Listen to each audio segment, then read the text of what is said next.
Hello everyone, now I'll tell you one story from my life. So it was at school then I went to the 6th grade. All the lessons had already ended. I was sitting on a bench near the class waiting for my parents. They were always late, because my mother worked as a saleswoman in a store and my father was a security guard. I'm sitting, and this girl is 2 years older than me. I've probably never seen her at our school. She comes up, and says, "Hi, what are you sitting bored of?"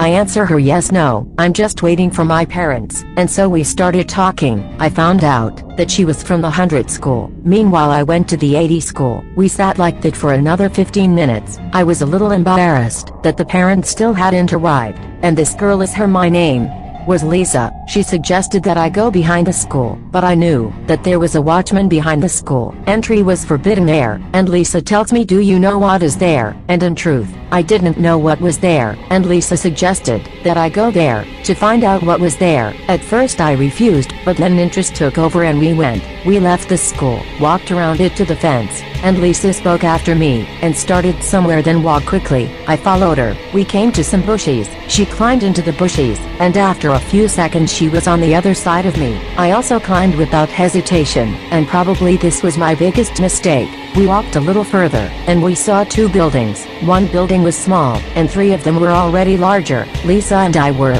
slowly sneaking to a small booth. "Probably a watchman should be sitting in that booth," said Lisa. I noticed that my hands were shaking violently with fear, and Lisa had them. We didn't shake at all. We approached this booth. Lisa looked through the window, and saw a watchman who was sleeping. We laughed a little and slowly went into the building for more. There was already a metal door with a huge lock. I say okay. We didn't find anything. We already went back. Without having time to say, Lisa takes out a key from the road to the village and opens this door. I ask her how. "Do you know where this key was?" Lisa mysteriously answers, "I don't know, probably." She enters the room there. It was very dark, and it smelled very unpleasant, but Lisa didn't even stagger. We went a little further. We saw a dead end on the left and an open door on the right. We heard someone behind her quickly approaching us. Lyra rushed into the box and I climbed into the chest of drawers. It came out some kind of grandfather, and it was he who emitted the smell through the slit in the chest of drawers. I saw that he had torn clothes and his face seemed to be distorted.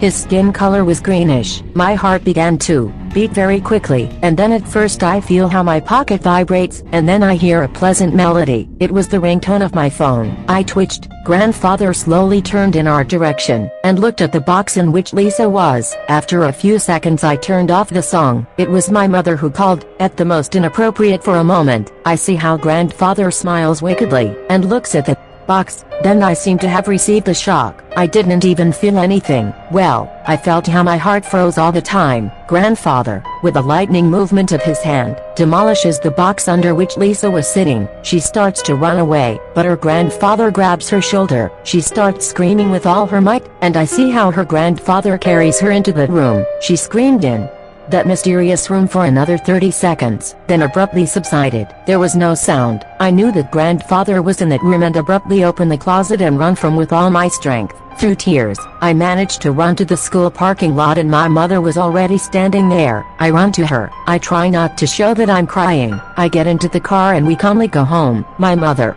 asks, as always, what grades I received. I answer and think for Lisa. I never saw her again.